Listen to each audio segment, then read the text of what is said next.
भारतीय वायुसेना (IAF) ने दो सेनाओं की परिचालन तत्परता की जांच करने के लिए कई लड़ाकू संपत्तियों की तैनाती के साथ केंद्रीय क्षेत्र में भारतीय सेना के साथ एक संयुक्त अभ्यास किया।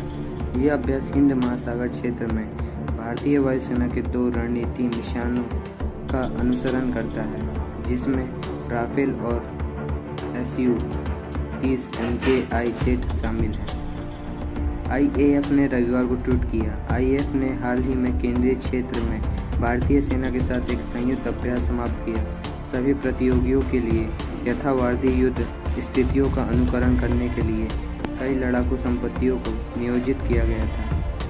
हालांकि इस संचलन की तारीख और स्थान जैसे विवरण का खुलासा नहीं किया।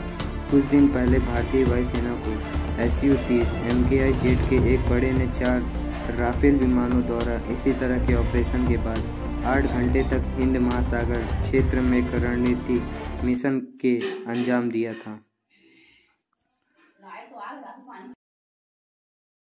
अब चलते हैं दूसरी खबर पे। सूडानी राजधानी में गोलाबारी फिर से शुरू हो गई, जो 24 घंटे के संघर्ष विराम के अंत में हुई थी, जिसने नागरिकों को लगभग 2 महीने के युद्ध से दुर्लभ राहत दी थी।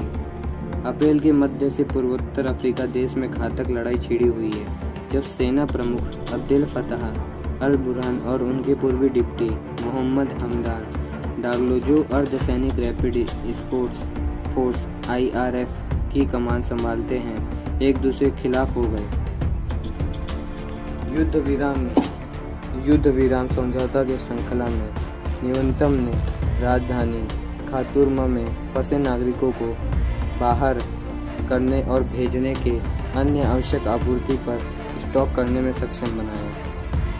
प्रत्यक्षदर्शियों ने FF बताया कि रविवार को सुबह 6 बजे समाप्त होने के 10 मिनट बाद ही राजधानी फिर से गोलाबारी और झड़पों की आवाज से दहली।